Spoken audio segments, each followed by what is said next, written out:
We are now live at this Impact International webinar, which we are conducting with our partners, the Bruges Group, and of course the Freedom Association, where we're very pleased to be addressed by Allison, the Chief Executive of the Freedom Association, and Stephen Morris, the General Secretary of the Workers of England Union, one of the fastest growing unions in the United Kingdom, and a trade union that's been representing the rights of workers, particularly those who have been suffering as a result of government policies, namely forced vaccinations for NHS workers, which thankfully was abandoned partly through Workers of England Union pressure, and of course representing those in the care home sector who are also facing the sack for similar reasons, and those who have been unfairly, unduly and unreasonably pushed around by employers for instance, not wearing masks or speaking out against the draconian lockdowns, which are of questionable medical efficacy. We'll be also joined later by Bridgen, Member of Parliament for North West Leicestershire, who has been very vocal indeed on many issues, but one particular affecting his constituency, which is the abuse of migrant workers who are brought to the UK, often by people smugglers, and are used in the black economy. This has a devastating effect, not just on those who are forced to work in what is technically slavery by modern British standards and according to the Slavery Act, but also it depreciates wages for those on lower incomes. If we increase the size of the labour force, then of course the value of that labour will correspondingly be reduced. It's basic economics, and this is what's been happening in the UK. Many politicians, businesses, be that Tony Blair of the former Labour Prime Minister, they were very keen to build a low wage economy. And indeed, Lord Rose, the chairman of the Remain campaign, did indeed argue that if we left the European Union, it would have an effect of reducing immigration, which would increase wages for the least well off, which he argued to the House of Commons would be a bad thing. But there are absolutely real instances where people have rights which are railroaded and thoroughly ignored. We speak about this quite often in other nations around the world and highlight it, and rightly so. But we also, unfortunately, seem to ignore what's happening in Britain, what is happening in the United Kingdom, and how many people indeed are suffering as a result of this and kept in illegal occupations, kept in employment unethically and illegally. We now have Bridgen who will be joining us, and we will start with Andrew, who of course is Member of Parliament for North West Leicestershire and is really one of the few members of Parliament, indeed possibly the only Member of Parliament, that has been willing to speak out on this issue, the issue of how people, particularly in Mr. Bridgen's constituency, are being forced into labour and forced into employment in grounds which are thoroughly illegal and has the devastating effect which I mentioned. So first of all, without no further ado, I'd very much like to go over to Bridgen, Member of Parliament for North West Leicestershire, Leicester. Good afternoon. I would point out, Robert, that it's not going on in my constituency. I would never tolerate modern slavery happening in North West Leicestershire. It's in the city of Leicester. I've been approached over a number of years, and I was initially approached because the constituents in Leicester had no confidence that of going to their own elected councillors or MPs, because they'd presided for so many years, decades, over the abuse of labour in that city. And in fact, you've got a full subculture, when I looked into it, of many thousands of people employed in the garment industry, producing goods which, when you analyse the goods and the sale price, there's absolutely no way that the fabric could be bought and all the labour could be conducted in the UK for the prices that they were being sold at. and it was a whole subculture across. And I would point out that the sweatshop factories were all in an old enemy of mine's seat of Leicester East, Keith Vaz, the cocaine and rent boys scandal MP, who's still a member of the Labour Party, despite also being found to have been bullying and harassing members of the staff in Parliament. He's banned from Parliament ever having a former member's pass, and he was found guilty of the same crimes as John Bercow. John Bercow was suspended from the Labour Party. Despite everything, Keith Vaz is still a member and is still active in the constituency in Leicester East. So there's a whole subculture there, and the black economy, which I'm sure is not just in Leicester, but it is predominantly in Leicester with regard to the biggest concentration of the garment industry. When illegal migrants come into the country, they will try to claim asylum, and they'll, with the help of lawyers, they'll appeal and appeal. But when their final appeal ends, that's the time when they then abscond and they go to their least favoured option, which is to move into the black economy, become an illegal worker, of which there are many within the UK, hundreds and hundreds of thousands probably. They have no workers' rights. They obviously, I've spoken to these individuals. They live in overcrowded accommodation, sometimes 30 of them in a 2-bedroom terraced house in Leicester. So basically every room will be full of just beds on the floor. The deposits will be taken by the landlord. The landlord knows they're illegal, so they'll never get the deposits back. They never complain. They've got no one they can complain to. They have no rights. They have no rights in their accommodation. They have no recourse to poor working conditions. And they have no recourse to not being paid the national minimum wage. And clearly, the more, as a developing country, we improve workers' standards by improving the minimum wage, that offers a bigger incentive than for people to undercut that in the black economy for the financial gains which they will make. I have been very disappointed with the government's response to uncovering all of this in the city of Leicester. It's what we call Leicester's dirty secret, and it's not that secret. I think it was the Labour deputy mayor that followed me on Sky News once, and he was challenged with the question. Andrew Bridgen says it's an open secret in Leicester that there's a black economy employing people at a fraction of the minimum wage, and he got a bit flustered and he said, "Well, it's not really a secret; it's just open." And that was an admission from the Labour deputy mayor of Leicester that everybody in Leicester knows what's been going on. It's been going on for a very long time. There has been a bit of a panic over the investigations by the Inland Revenue and Border Force and various people. And what we've uncovered now is the latest scam to get around the minimum wage rules is that they actually are now paying minimum wage to the staff, but they pay them 6 weeks in arrears. And on the day they transfer the money into their bank account with all the wage slips matching up with the minimum wage, they have to go to the cash point machine and bring half the money back to the employer in cash. And if they don't do that, they're summarily dismissed and the employer keeps the last 6 weeks' wages as compensation.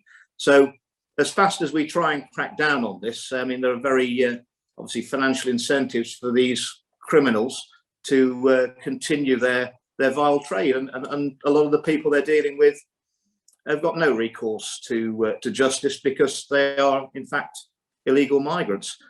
And I'm absolutely convinced that if there wasn't this subculture, a big part of the pull factor to get people coming here illegally would disappear, because there's no final readout that you just abscond and move into our black economy.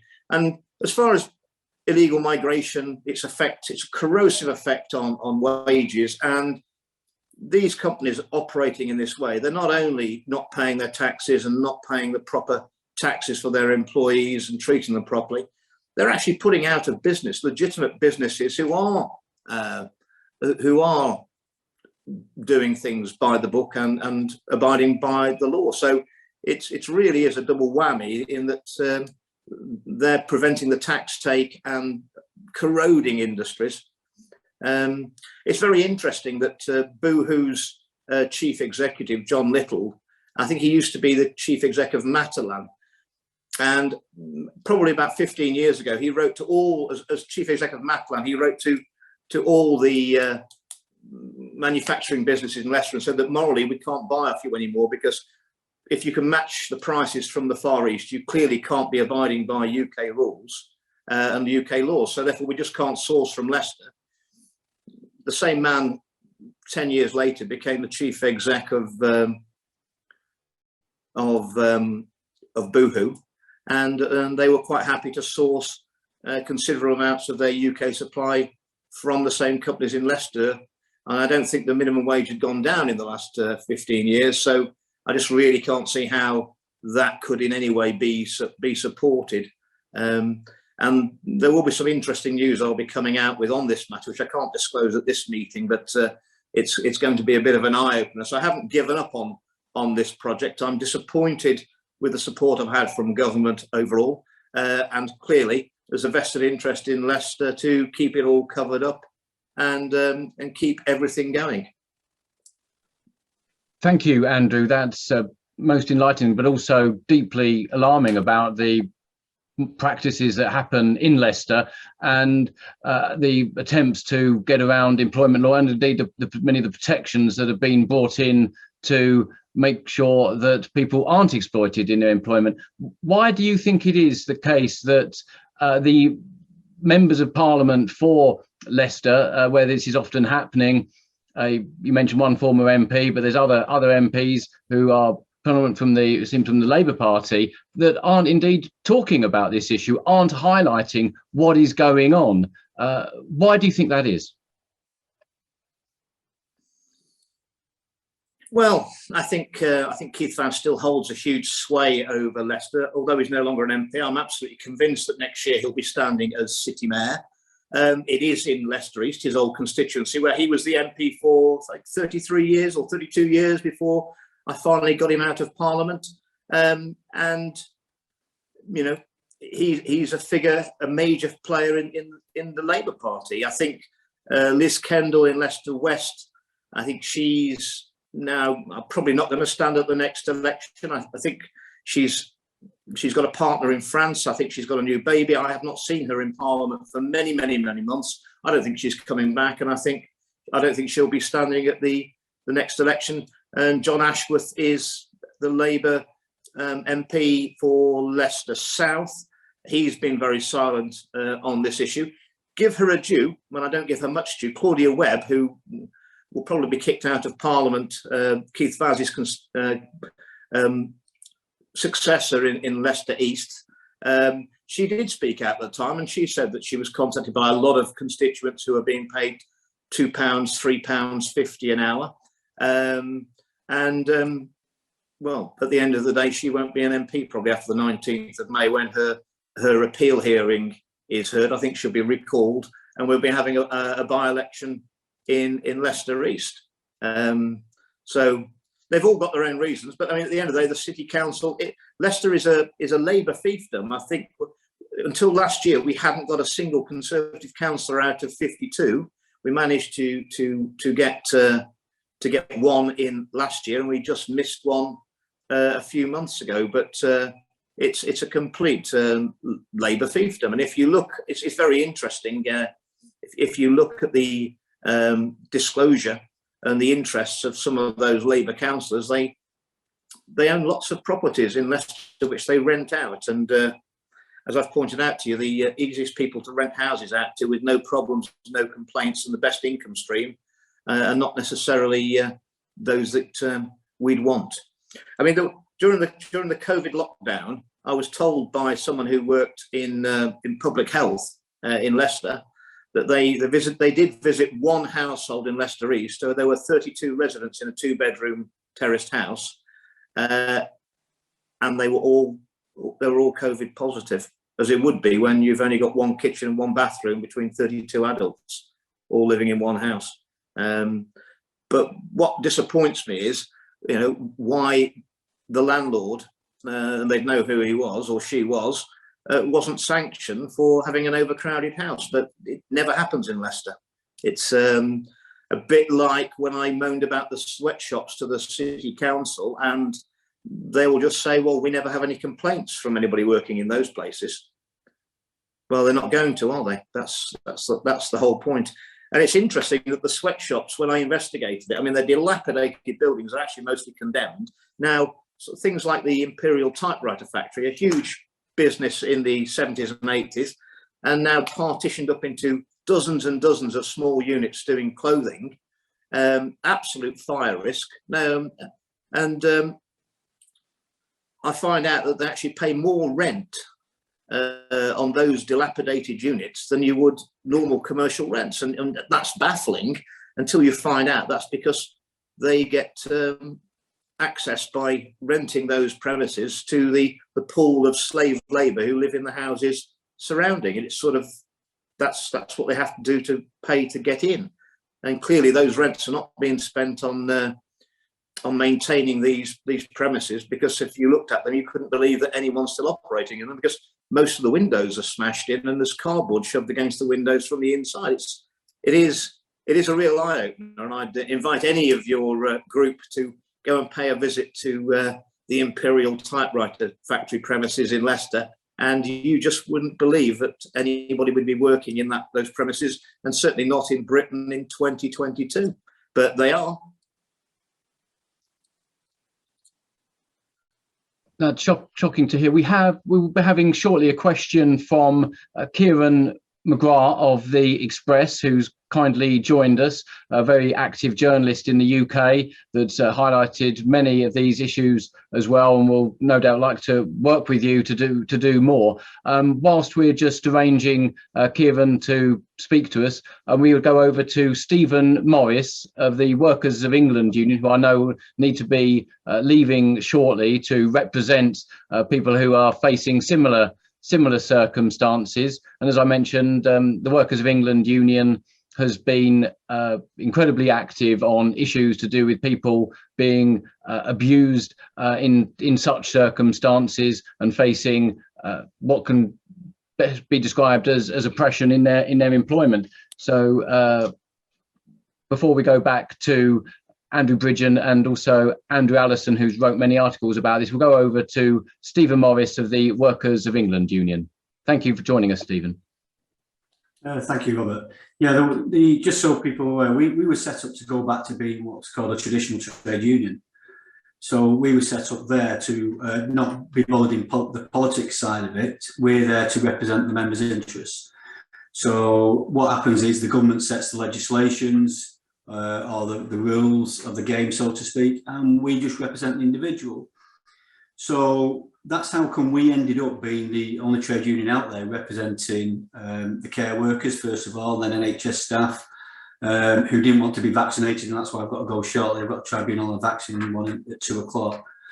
And people were coming to us saying, well, what's your view on it? And we said, well, we don't have a view other than what's your issue? Let us represent you. All the other trade unions, and we know Unison was for one, said we're not representing anybody who doesn't want to be vaccinated. And then the main trade unions all left their care home sector to its own devices. And just going back to one point you mentioned at the beginning about Lord Rose saying about leaving the EU would drive up wages. Don't forget that it was actually Ed Miliband as Labour leader in 2011 who actually said uncontrolled immigration will drive down wages and the standards of living in this country. So you've got two people there, both on the Labour really supporting EU policy, who do not want better living standards, better wages for the workers. And to me, when it came to the EU referendum, from a trade union point, you'd be saying, them two comments on its own says to every worker, vote leave. You know, it's just because you would. You know, better living standards, better wages, or you vote leave, you're going to get them. Forget all the magic bus stuff, because that was all play on words, as we all know. So we were there representing employees.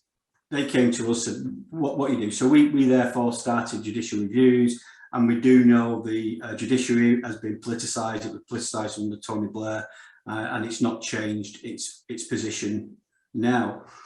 And so the other trade unions have really lost their way. And that's why we came about, because there is an anomaly out there that people aren't aware of. When you looked around, there was the Scottish TUC, Welsh TUC, Irish TUC, no English one, okay? They were all coordinated. And when the government moved jobs from Portsmouth to Glasgow prior to the Scottish independence referendum, there was only one trade union leader who actually stood up and said, we need to look at protecting workers in England, and that was Bob Crow of the RMT. And all the other trade unions were not mired, because wherever the jobs went, whether it be in England or Scotland, they still got their membership. The other thing is, it's a weird anomaly with the trade union legislations, is that they're all classed as independent trade unions, but they're not. When they're affiliating and they're putting members' money into the Labour Party, they're not independent. And when it comes down to the workplace, the representatives in them workplaces are actually paid for by the company. So where they're going to be sat in front of their own managers arguing for their members. But are they really going to be telling their manager, you've acted unlawfully, you've broke the law, you're actually an idiot? Our reps are not based in the workplace. We actually believe that workplace reps is detrimental to everybody's benefit, both not just the member, but the actual company, because we find with our reps, they can actually look at both sides of the coin. You know, most of our reps have actually been in management at some point, so we can see both sides. They're not all from the so-called shop floor. And so we can actually educate poor managers where the company's not properly educated. And this was very beneficial with the NHS and the care homes, who really didn't know anything about health and safety at work act legislations, what the the care home legislation was all about, what it actually said. So it's about making sure that the reps are properly educated, and we found this was very poor. So, but the other thing is, who actually pays for them representatives in the workplace? What you find is the company are having to pay for their time. And I think that the last one I got, which was to do with Salford a couple of years back, was that the company are having to pay for their time. And I think that the last one I got, which was to do with Salford a couple of years back, was that it was costing Salford Council somewhere in the region of £600,000 a year in lost time. That was taxpayers' money, you know, and yet the trade unions were getting millions of pounds in subscriptions. To me, the trade union reps should not be paid out of council taxpayers' money. It should be paid from the trade union membership fee that they pay. And that's what makes us really different and look at all sides of the coins, is because our reps are only work for us. We don't send any rep into a workplace where they work, because you've got to be independent. And we raised this. There was a House of Lords review a few years back, maybe about 10 years back, where we put in papers to say that the recognition agreement was really detrimental to both the member and the company. One, it really is still a closed shop agreement that's there. It breaks competitive rules, because a member can't go to any trade union to get the same kind of representation. Although we did say it should have a committee rather than each trade union, 10 trade unions in one workplace all going in for 10 different things. It should have a committee and go in with one. So we came about really because of this anomaly of representing workers in England. And I know you've mentioned about the migrant workers, and I remember, I think it was London, they were talking about amnesties, and it's been mentioned quite a few times about amnesties for illegal workers. It's whether you agree in the amnesty or not is one thing, but it's the figure that's important. They're all talking around 500,000 illegal workers in this country. So the argument, and that is people, quite rightly, as Andrew pointed out, they're going to be no protections at all. Yeah, they're going to, no checks on them, going to be abused. You can guarantee that the workplaces don't comply with health and safety regulations, and it really is detrimental for it all. but you can guarantee these people, a lot of the people will not be putting into the tax system as well. And but they will be claiming tax benefits in some way. They will be claiming either housing or universal credit, or they'll be taking, they'll be getting seen at the NHS or various other, if they can get seen at the NHS. But there's going to be a lot of problems created there. And we have to get this controlled immigration. It has to be controlled. And I know recently, Robert, you was on with Ken Livingston. There was a couple of points which he mentioned that he's always been a trade union guy, and he's still a member of the T&G. But that, when I first saw that, I thought, really, you should have just hit him and said, well, actually, that shows how to touch you are. The T&G has not existed for like 12, 13 years. So he clearly doesn't know what's going on. So the issue is we do need to address this immigration thing. But the ones who want more immigration say, well, we haven't got the doctors, we haven't got this, we haven't got that. Well, the whole point of controlled immigration means you control what our country needs, what comes in, whether they're suitable, whether they're qualified. And I do have an issue with, obviously, bringing in doctors and nurses from other places, because they're usually coming from countries that also actually need doctors and nurses. So what you have is a vicious circle. We'll take doctors and nurses from the countries coming to the NHS, but then we'll pay billions of pounds in subsidies to these countries for their healthcare and to try and sort out the problems. And it's a vicious circle that's going on. And to me, we really need to address the problem properly. And that comes down to, actually, if you start to train and our nurses put proper training procedures in place, say, look, this is the university, into university or nursing, care, doctors, then we won't need to take all these doctors from other countries where they need them, you know. And go back to the issue with the care homes. Whilst we were trying to defend workers who were being potentially dismissed because of either not taking the vaccine, of which, bearing in mind, the health minister at the time refused to answer questions from her own backbenchers on whether the Equality Act applied. She actually kept bypassing that question. The government, Priti Patel, said that they were going to give an amnesty for the immigrants who were here, who were still not yet processed, but have been here for 12 months, that they could go and work in the care sector.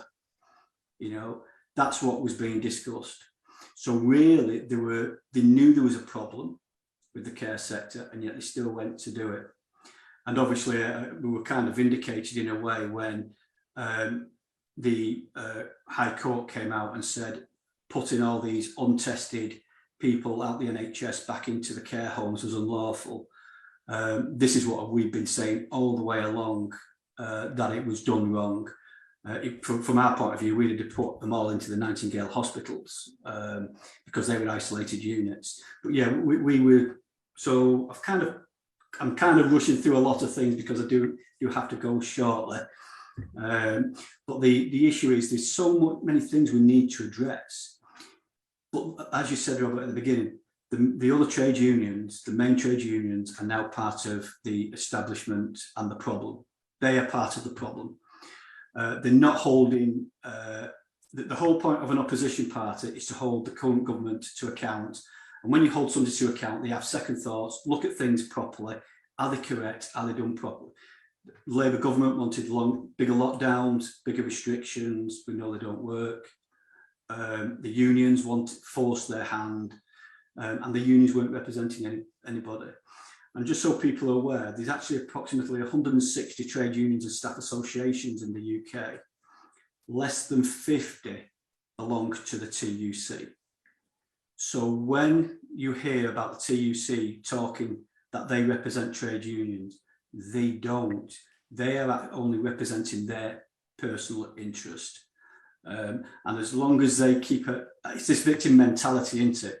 As long as they've got a victim, then they will keep fighting for that. It's this vicious circle. They want to keep a victim, they want to keep a victim. But you have to have good management as well. Just so people are aware, I was actually in retail management for 15 years, did management in various sectors in public transport. So I've seen both sides. And we know there is a balance. You treat your employees right, you get the most out of them. We know they're not all perfect, we know that. And so that means companies still have to have policies in place, to deal with the odd one. So it is a balance, but at the moment we don't have a balance. Trade unions are not representing the workers, the companies are not operating correctly, and health and safety is going right through the roof. And we've seen this now with the yellow card reporting system on vaccines, all the adverse effects, everything we've been saying all the way along. But we go back to the very beginning. A union is there to represent the interest of its member, not its own personal view. And that's what we need to get back to. Thank you.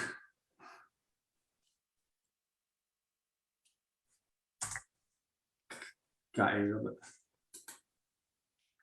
Thank you, Stephen. That was incredibly enlightening, and it's really good to hear that there are trade unions out there that aren't part of the establishment, that aren't that are there to fight for their members and for workers' rights, rather than just the corporate woke trade unions that seem to be on the side of big business against workers, when of course actually trade unions should indeed actually be working with everybody, representing their members, and not being there as corporate tools and to repress and suppress people's human rights, but actually to enhance those that exist and what people should expect to receive when they are in this country, which is a fair treatment, as they should all around the world.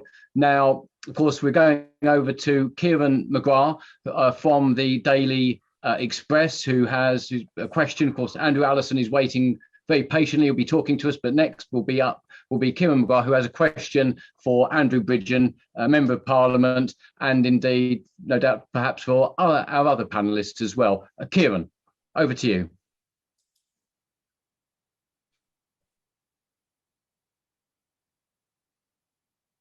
Well, whilst we're waiting for Kieran to address his audio problems, we will go over to Andrew Allison of the Freedom Association, which is an organisation that's been campaigning for, of course, people's freedom, their rights to property rights, and also against the corruption of many of the trade unions that had existed in the UK, which had been there to silence and remove people's freedom, remove people's opportunities, rather than actually to enhance the rights of their workers. But those trade unions that were pushing a political agenda that removes people's the rights that we would expect to have. And Andrew Allison, very much like to hear from you.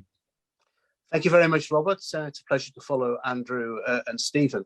I'm going to start off with my general thoughts on immigration, or legal immigration in particular, and then sort of move on to exploitation and modern slavery. But before I do that, I think there is a myth that's perpetuated by some people on the left, that there are those of us on the right, people who are conservative, libertarian, classical liberals, that we just believe in exploitation.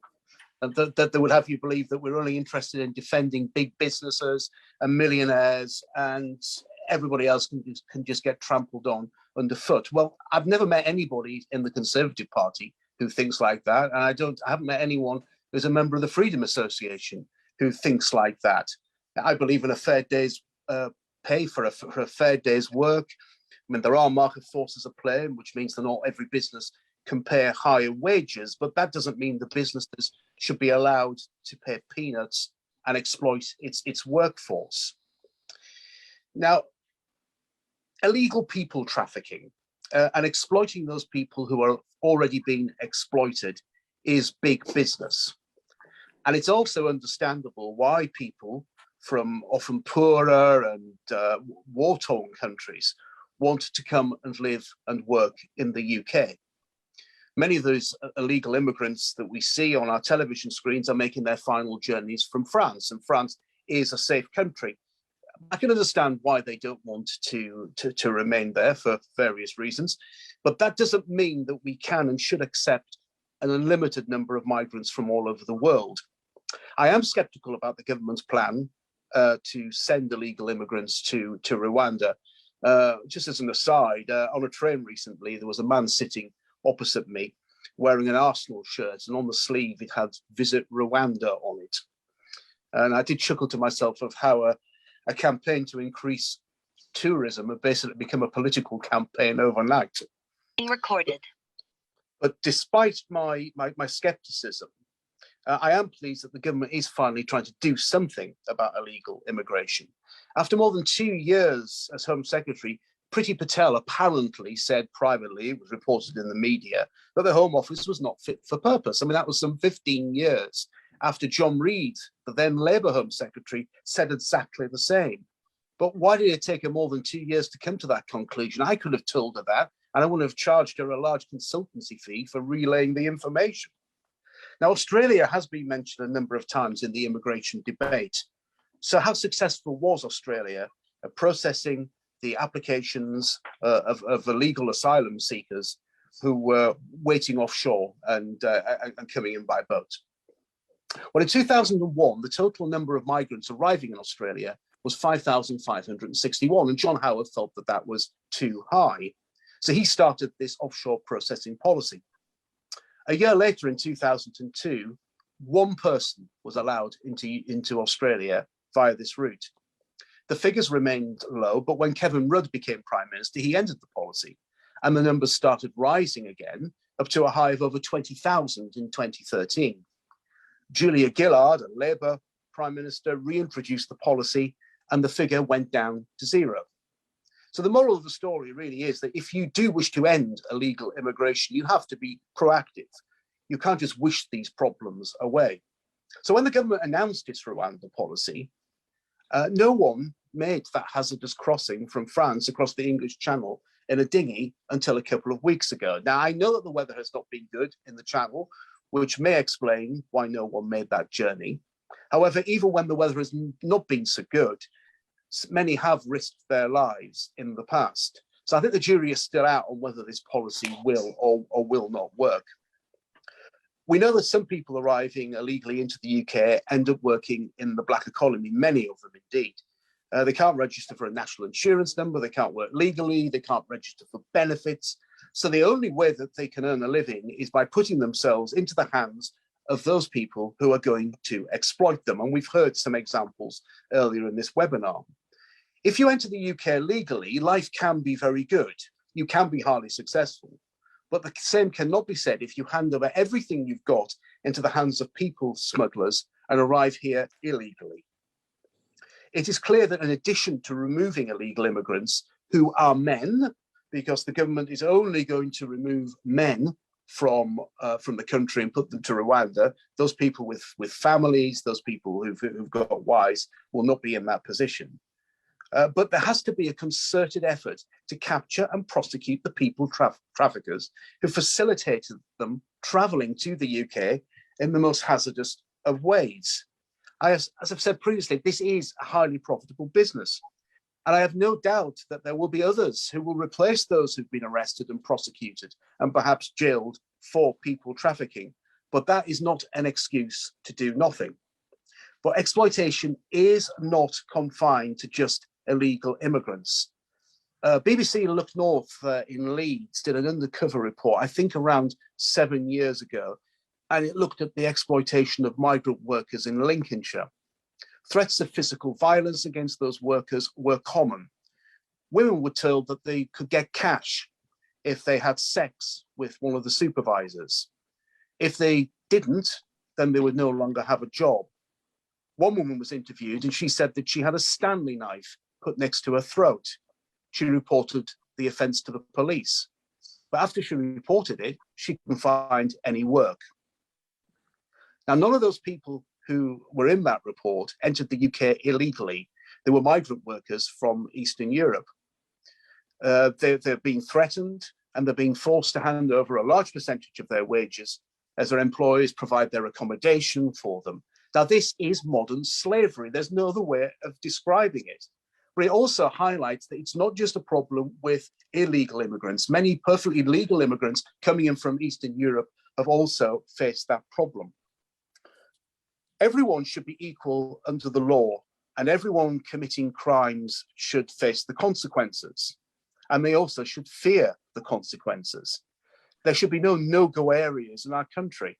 Now, I'm sure that if I were operating a sweatshop, paying less than the minimum wage, breaking various health and safety laws, that I wouldn't be in business for very long. The police would raise my premises, they would arrest me. But we all know that the police do not enforce the law equally. Now, I'm not trying to tar all police officers with the same brush, but some do turn a blind eye to crimes committed by certain people in the name of community cohesion and community relations. We have seen this relating to crimes committed by Pakistani Muslim grooming gangs, and it may be very convenient for the police and local politicians to brush these crimes under the carpet, but the decision not to investigate is utterly reprehensible for those raped and those abused by these gangs. So in conclusion, just 4 main bullet points here. We need to seek out, with the help of the friendly governments, the people smugglers. They need to be arrested, they need to be prosecuted, and they need to be jailed for their crimes. Those who make the journey across the English Channel have to realise that they will not be able to stay here. There are legal routes into this country for those who are genuine asylum seekers, those who genuinely fear their lives from oppressive regimes. But we have to make it clear that this country will not welcome those who enter the UK illegally. There has to be no-go areas for the police. The police's job is to enforce the law equally. Turning a blind eye because it saves hours of paperwork is not an excuse for inaction. But in addition to the police, local government must play its part. When Andrew Bridgen blew the lid on what was going on in sweatshops in Leicester, the initial reaction from the mayor and others at the council was to go on the defensive.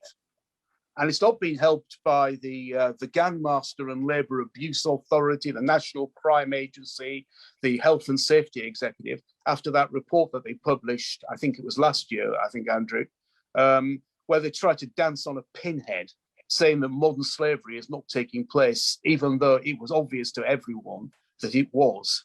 If these problems are to be solved, government agencies, indeed the government and councils, cannot pussyfoot around. Now, finally, I was reminded of something I did, I think, about 10 years ago.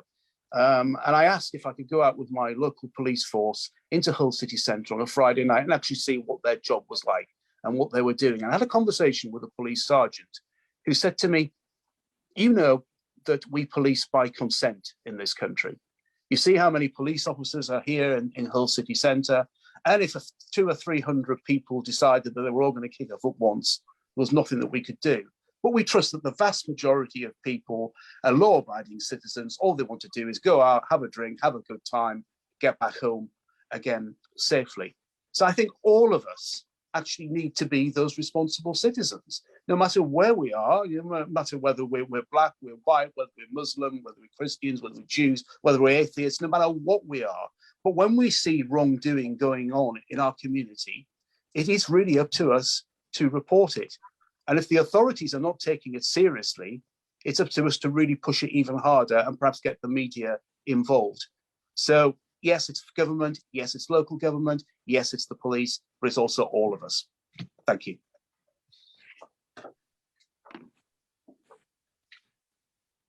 Thank you, Andrew. That was incredibly enlightening, and thank you for setting the record straight about what's really happening and what we need to do to address these serious problems that are happening in the UK, even as we speak in this modern day and age. And indeed, it should be an important election issue in Britain as we face local elections in just several days' time on the Thursday, the 5th of May. Now, we'll have our questions from Kieran McGrath of the Daily Express, who would like to speak to Mr. Andrew Bridgen, Member of Parliament for North West Leicestershire. Kieran. Hi, hello, thanks very much for this, and thanks, Andrew.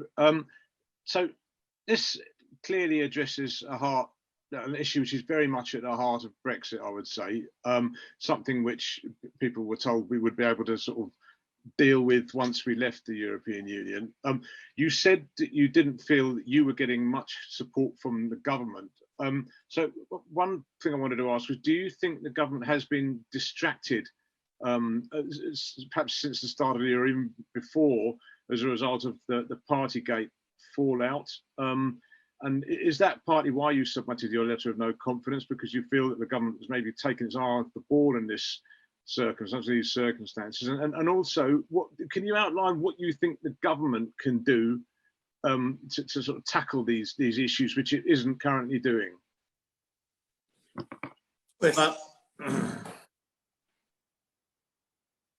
If I start by answering the last bit first and pick up on something that Allison said, he's absolutely right.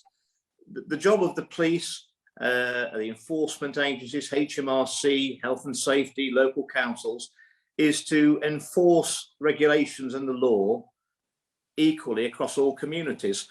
And you can't be surprised if we don't do that, or those agencies tasked with doing it don't do that, that nefarious groups of organised crime will get involved in those communities. So if we decide, for the spurious reason of community cohesion, that a certain community will not be put under those regulations, will not be visited by HMRC and health and safety executive, will not have the police checking on working on any criminality, well, surely, I mean, it doesn't take 5 minutes before organised crime realises that that's the community we need to be operating in, because we'll have relative impunity. So whenever you withdraw, I mean, the example I used to a minister was, if the government were to go completely bonkers tomorrow and say that anyone to do with the manufacture, repair or retail of bicycles were no longer to be visited by HMRC, health and safety or the police,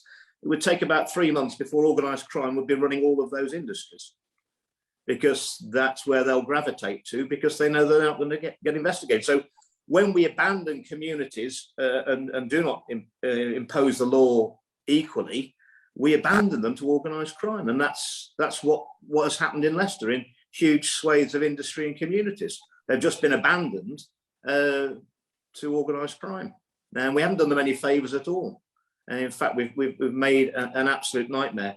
I think we would never have exposed at all what was going on in Leicester, because I had reported it before and it's not been picked up by ministers, unless it had been for the COVID pandemic, where clearly they were still working. They were working in overcrowded conditions. They were living in overcrowded conditions. And that's why the hot spot in the Midlands was, despite all the lockdowns, was areas around the sweatshops in Leicester East. And that is what forced the government actually to do some action. But we have not got to the root of the problem. And quite honestly, even if we close down the whole garment industry in Leicester and stop all that modern slavery, unless we address the issue, there's still a pool of people there who are looking for cash employment and who will be exploited by another industry coming in. It isn't, if we stop one, there's still there vulnerable people to be exploited, and somebody will be out there exploiting them. So there's a lot of work to be done. It may be that the elections next year for mayor, I mean, it is a Labour fiefdom, but I might consider throwing my hat in the ring as a clean up the sleaze in Leicester candidate, and I might end up standing against somebody called Keith Vaz, who's an old sparring partner of mine. I think that if we do, the hustings will be fascinating in that election, and I think it's probably something I'd really consider doing, because I think Leicester deserves so much better than it's got. And of course, if you're on poverty wages, £3 an hour, there isn't the money in the city to fund other businesses to create the regeneration of the critical mass, because there's no future for anybody on wages of £3 and £4 an hour nowadays. That's subsistence wages. There's nothing else for the wider economy. And I'll tell you a little story which will fascinate. My eldest son was a counsellor of mine in northwest Leicestershire, and he went to Leicester University a few years ago. He's still there, and he got a job, an enterprising young man, working in a bar 2 nights a week. And he after a few weeks, he rang me. He said, "Dad, there's something very funny going on in Leicester." And I said, "Well, Alex, you'll have to be more specific than that, because there's many funny things going on in Leicester." And he said, "Well, when I cash the bar up at night, for the last few weeks," he said, 25% of all the £20 notes in the till are from Scotland.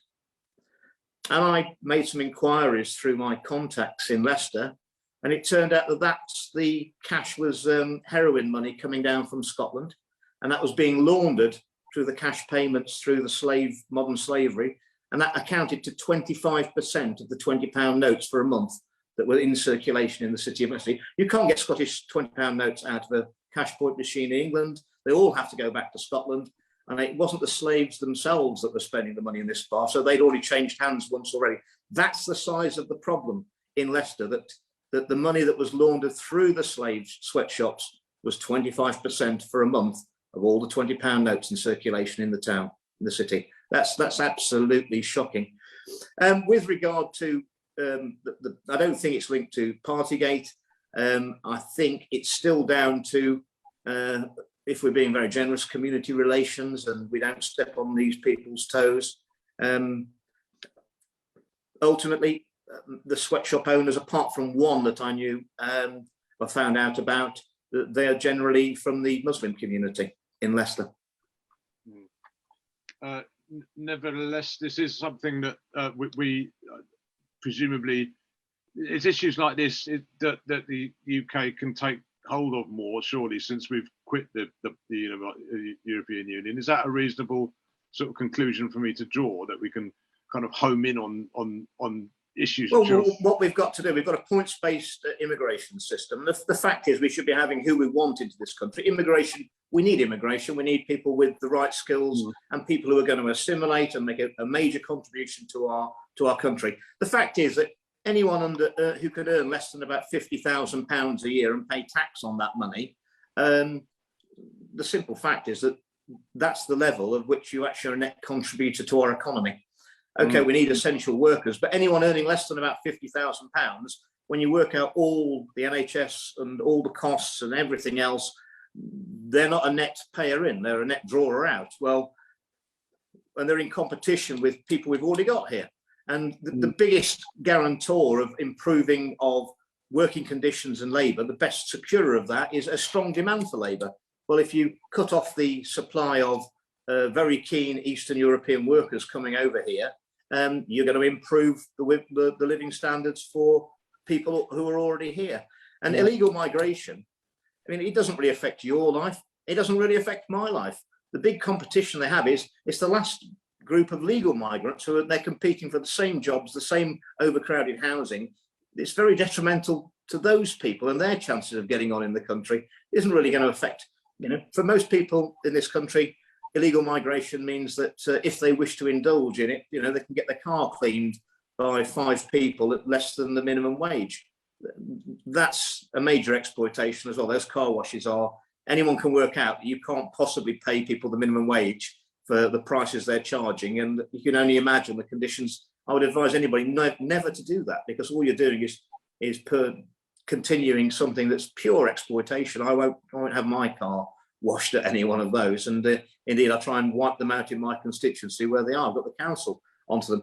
Coming back on a couple of things that Stephen said, absolutely right. I've been saying for many, many years, as far as the NHS goes, we are a very wealthy country. It's immoral for us to take nurses and doctors from countries whose healthcare system aren't up to standard.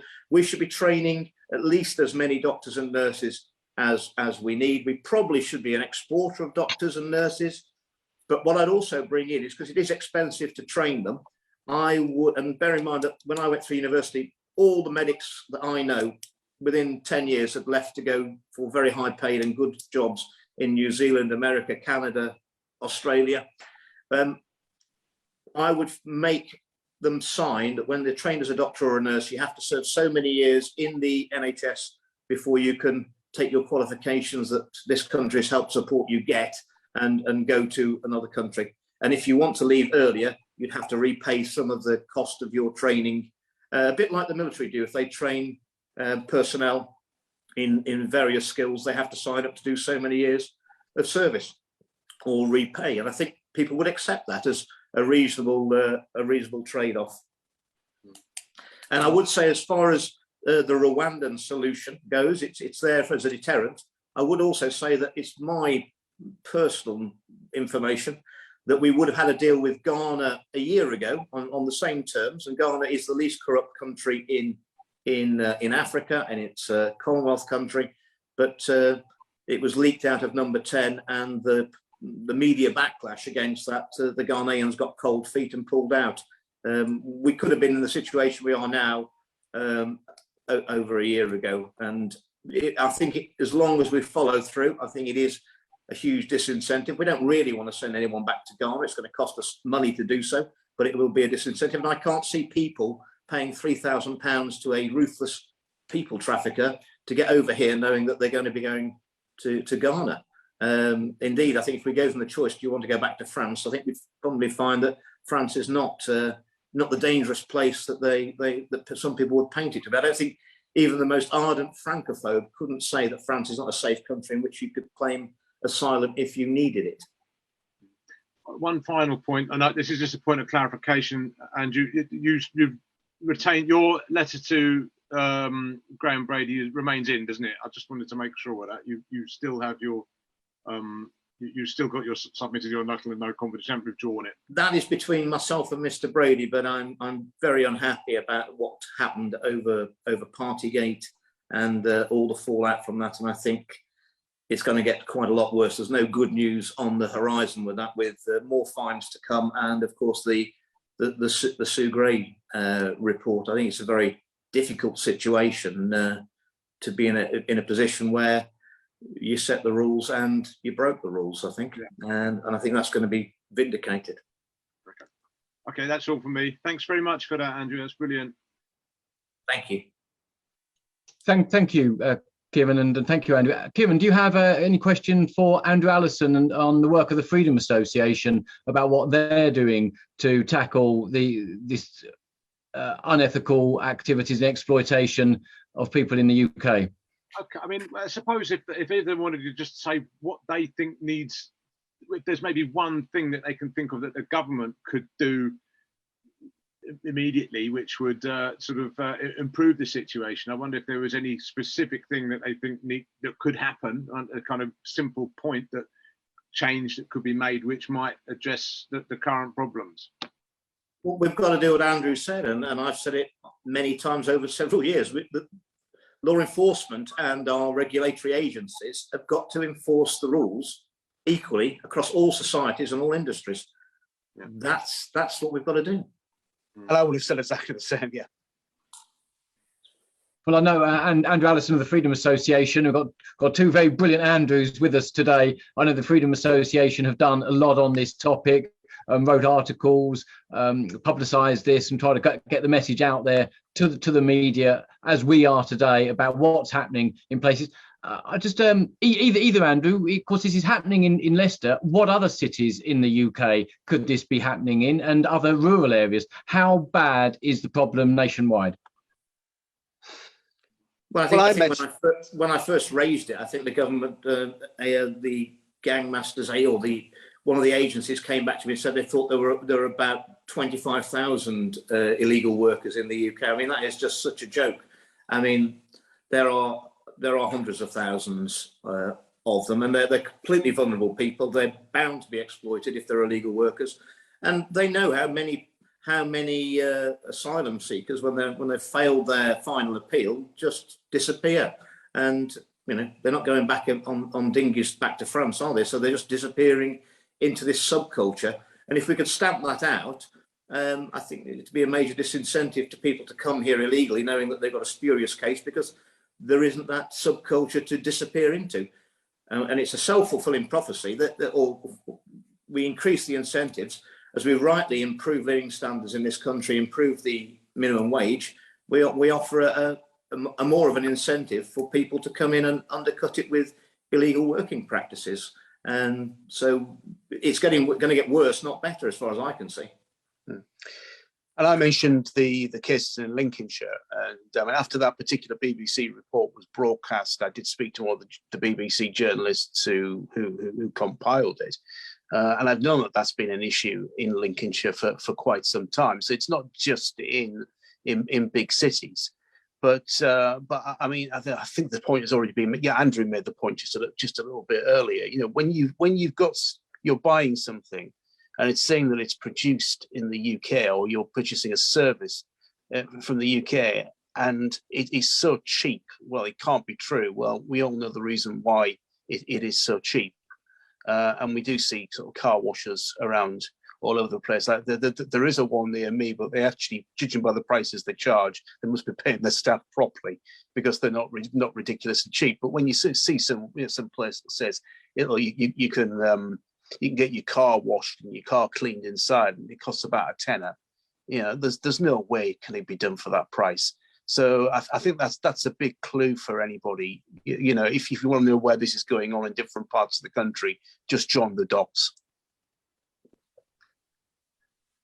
So what would be your guesstimate for how many illegal workers are being exploited in the UK? Would 500,000 be a figure realistic? It wouldn't surprise me if that's the number.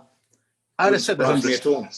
Yeah, I'd have said the hundreds of thousands, but I mean, it's very difficult to gauge because you just don't know. That's the whole point of it. It's all happening under the radar, and it's only occasionally you'll get stories like Andrew has managed to sort of raise very successfully that's happening in Leicester. But where are the other MPs who must have some idea as well in their constituencies where this is going on? I don't know how many emails you receive in an average week, Andrew, but I imagine it's hundreds and hundreds. And I imagine other MPs are receiving exactly the same volume of emails, and there must be things that are going on in their constituencies. There has to be. So MPs can play their part by taking these issues seriously. Well, when they hear about them in their constituencies. So it could indeed be as many as 500,000 people in the UK that are. Well, in my experience in Leicester, even the garment industry, Leicester was the biggest, but it's not confined to Leicester. So you've got parts of Lancashire, the old mill towns. I mean, all you need for this subculture to thrive is ethnic minority population to hide your illegals amongst, and access to the clothing industry and probably a history of that. So you've got all the mill towns going up there in Manchester, and I'm sure it's going on there. Probably not as concentrated as Leicester, but it will be going on there. It won't be just happening in Leicester. It will be happening in all those communities, unfortunately. And Andrew, you also mentioned it's a housing issue. I was a councillor in the London Borough of Hounslow for 16 years, and there was a phenomenon that emerged, which we dubbed beds in sheds. There was people who, and you could see this from aerial footage. People working who would be in many industries in my area, because we're close to Heathrow in West London, and the gardens would be full of these tiny sheds where whole families would be housed, literally sheds in gardens with no proper amenities being supplied. People were being charged, as much as £500 a month, which was quite a lot of money several years ago. And we were, as a council, when my party was in charge, when we were running it, and I was indeed on the cabinet of the London Borough of Hounslow, we took action using the planning measures to try and get them removed. And of course, we did face some opposition from some opposition councillors who were claiming that they were there for more than 4 years, which we could prove was indeed the corruption that existed in terms of people abusing the planning process and not following proper planning rules, and then exploiting people, families which are being. So this is not just a question of them people being exploited at their workplace. They can be being exploited at their home, made to live in and pay for absolutely horrendous conditions. And sometimes local authorities and of course they got, because of their status, they got no recourse to complain to the council about their living conditions. No.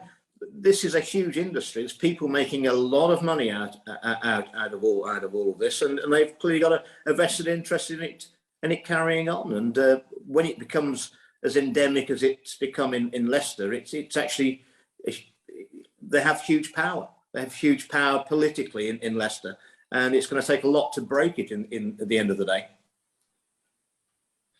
So this is essentially organised crime and it's organised crime. Yes, it's organised crime, and that's as I said, that's what happens. You shouldn't be surprised if you stop applying the law equally across all communities, all industries. If you choose an industry you're not going to do that to, and a community, don't be surprised if organised crime comes in, because they're going to go to the least resistance, and that's where they need to be and operate to act with impunity and outside the law. And of course, then you've got not only people trafficking, prostitution, you've got drug dealing, money laundering. It's all there. It's not Leicester East, Robert. It's the Wild West when you go there. It's the Wild West. You know you're outside the law. I remember as well, if I just may add, Rob, I was chairing an event a few years ago where Andrew Golds was a panelist, and he told a story that in Tower Hamlets he got a BBC journalist to knock on a door because apparently there were over 20 people registered to live at that address, and the journalist knocks on the door and asks how many people are living there, and it turns out there's only about 4 or 5. Now there's two ways of looking at this.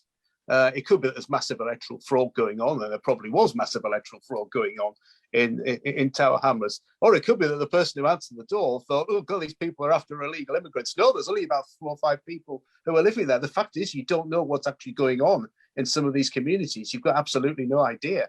Well, I suspect in Leicester there is electoral fraud going on. I think if you've got 10, 20 or 30 illegal immigrants in a house, it's obviously going to raise some concerns if no one's registered at that property. So I think, for them to be 10 or 20 postal voters of names of people who no longer exist or moved out a long time ago or are dead.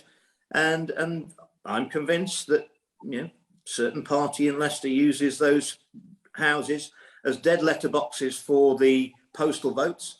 And also I've seen them go through the postal checking system at elections, and those say that those people don't speak English. They've not been taught English. Their mark will be a cross. It'll be the easiest postal vote if you wanted to forge. And if you object to that vote because it's only a cross, then they'll say, well, you're racist. You don't want these people to vote. And I'm convinced that they're using these numerous houses as dead letterboxes for fraudulent postal votes, which is the easiest thing in the world to do. So it appears, because I addressed this problem with this webinar today with Impact International, because we work at the cutting edge of industry and business and human rights, and trying to address these kind of problems, trying to bring everything together to make sure that business actually serves the interest of human rights and vice versa. That would be good, no doubt, for the economy and the benefit of all. But what appears to be emerging is that there's a situation in the UK today where we have a nexus between people smugglers based in France, but perhaps working internationally, connected. And of course, Robert, these people who are sold this dream of coming to the UK illegally, they aren't told the working conditions and the pay they're going to be getting. They can be sold a dream, and when they get here, it's a nightmare, and there's no way out for them. And they probably owe the people traffickers money for getting them into the country, and on the wages they're going to ever be paid, they're never ever going to pay that money back. So they never get out of indentured slavery, do they? Because it's not in the interest for the slavers to let them ever earn enough money to ever pay the money back. And we're only talking about people working in the garment industry or car washes. I mean, you can imagine what some of the women will end up being forced to do.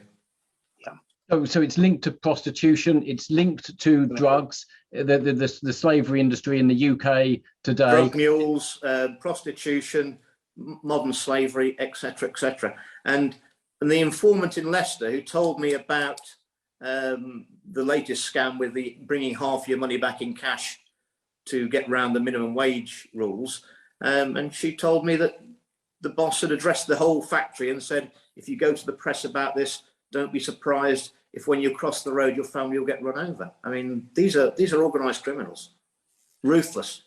But people as bad as the people who are smuggling them across the channel in the boats. These organised criminals could indeed be masquerading as respectable businessmen and active people in the community with links to their local councils, which they're enabling the election fraud to keep them turning and what's going on. It's all coming together. And donations to political campaigns as well. So the community leader in somewhere like Leicester could indeed be someone who is involved in all these criminal activities, not just the abuse of workers in their textile factories, the garment industry. They may know the people who are renting out the houses very lucratively, no complaints, massive rents, all paid in cash, all the way through renting the premises. It's become an embedded subculture, which is very, very hard, and it's got power. It's a lot of money. It's a huge vested interest, and it's been there for several decades, getting bigger and bigger and bigger. It's a cancer. It's a cancer, and it spreads, and it corrodes genuine and legitimate businesses. You know, I know people who were in the garment industry and got out because you couldn't make a living honestly, and they just despair at what they see going on in Leicester.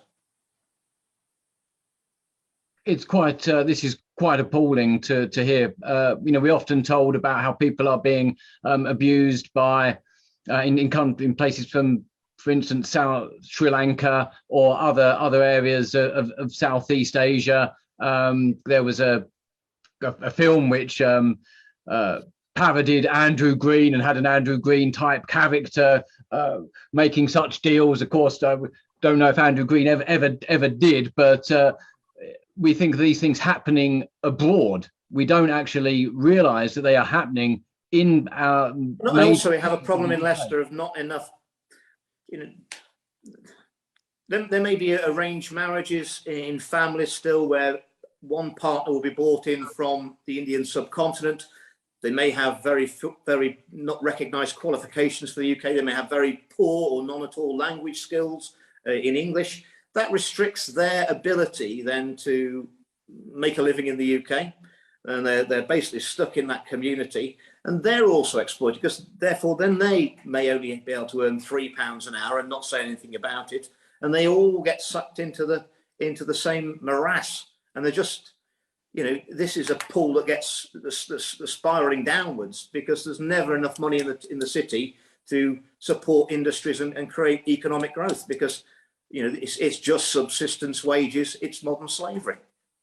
But it's people who've got few choices and language skills in the city of Leicester, Leicester is the most ethnically diverse city in the UK. And indeed, Leicester East, where all these problems are, is the most ethnically diverse constituency in the whole of UK.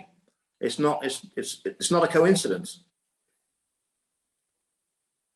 So many people laud diversity, and no doubt there's benefits, but this is actually masking is a corrupt industry of people being abused in terms of their housing provision. Well, it's interesting. You know, Leicester may be a Labour fiefdom, but when I walk down the Golden Mile in Leicester, people recognise me, and a lot of people come up to me and say, "When are you going to get these crooks out of Leicester and do something about it?" And I don't know. I'm thinking about it. I might give it a shot next year at the mayoral campaign.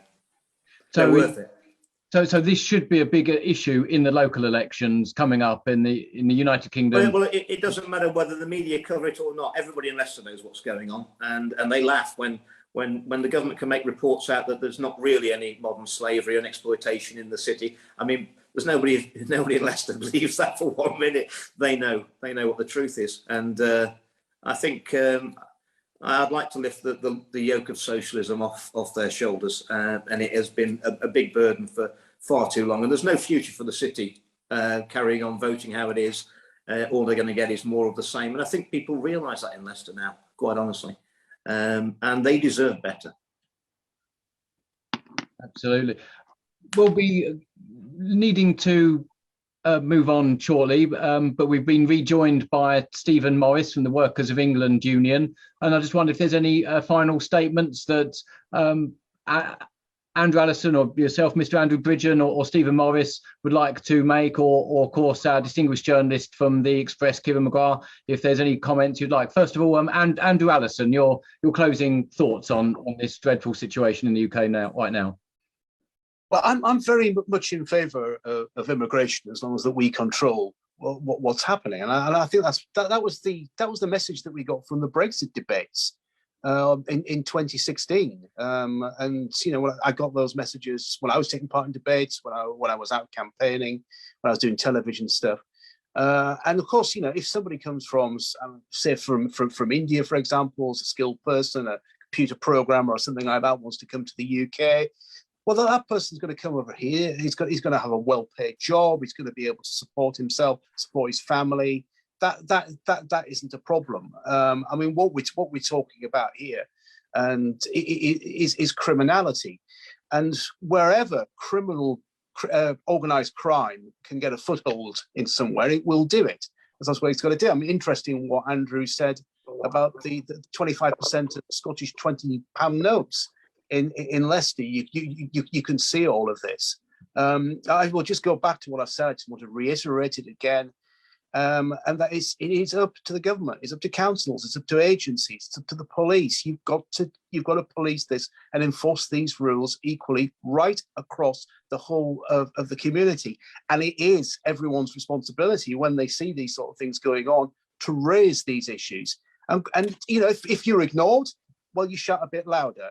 And if you're ignored again, you keep on. But you just can't keep giving up on this because, you know, by what Andrew says is happening in Leicester, it could be coming to a town or a city near you, if indeed it's not already happening.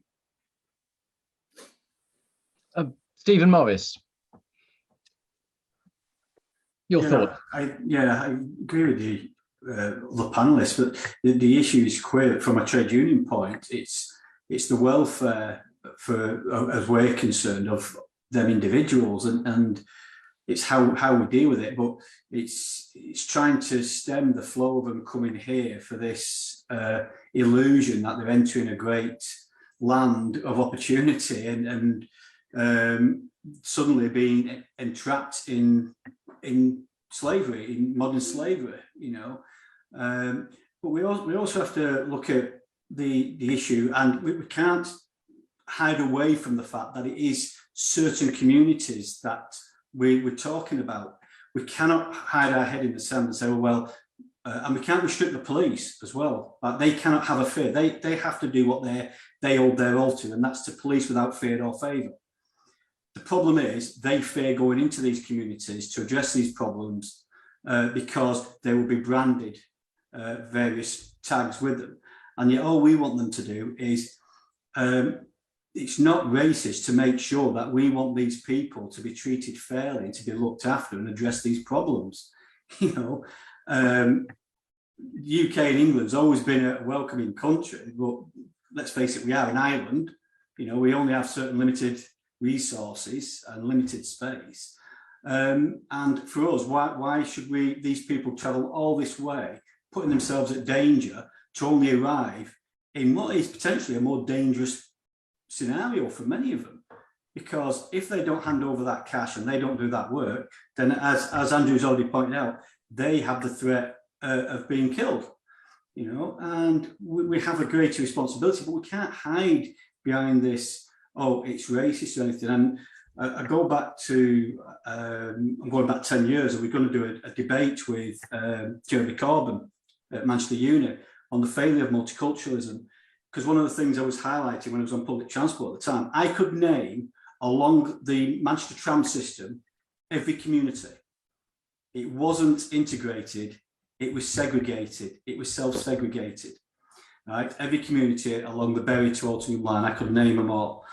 And the issue there was the police wouldn't go into certain communities because of this fear. Let's say, okay, as long as you do your police without fear or favour, let's get in there and let's start to address this, you know, and back up the police. So that's what Thank you, Stephen. And the final words to yourself, Mr. Andrew Bridgen. No, I think we've had a good debate, and it comes back down to, you know, equal enforcement of the law across all communities, all industries, and you know, that's what we want. It's not what we're getting now, and we're not doing those communities any favours. It's not it's not racist by doing that. It's actually racist by not doing that, because you're just abandoning these communities and these industries to organised crime, because they're always going to move to the point of least resistance.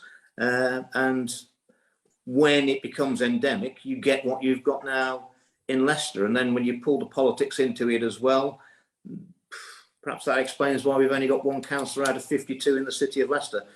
It's unhealthy, and we need to shine the light on it. And the answer is for equal enforcement of the law across all communities. And I don't think anyone could ever argue against it. Well, thank you so much for all that took part. For Stephen Morris, General Secretary of the Workers of England Union. You can find more information on them at workersofengland.co.uk. Thank you to Andrew Allison of the Freedom Association, which is tfa.net. Be able to find the Freedom Association across all channels and all the work that they do. The Bruges Group as well, you can find on LinkedIn, on Facebook, on Twitter, on Getter, on the internet as the Bruges Group, and Impact Policies or .org. You can find Impact International under impactpolicies.org on Twitter, Facebook, and online and on YouTube. And this video, this webinar will be shared throughout the internet, and we will be raising this issue and spreading it far and wide. And thank you also for Kieran McGrath for joining us from the Express, and for your insightful questions and shining a light on Britain's black economy and exposing this carousel of crime regarding migration into the UK, and how people are absolutely exploited in some sectors, and how indeed we must end this and the criminal activities surrounding it. So thank you very much for joining us, and of course a very big thank you to our Member of Parliament and perhaps future Mayor of Leicester. We will see, and no doubt we will support you should indeed you choose to run. Andrew Bridgen, current Member of Parliament for North West Leicestershire. Thank you. We are indebted to you, sir, for this brave campaign that you've run, and for your bold stance that you take on this and many other issues. Thank you. Thank you.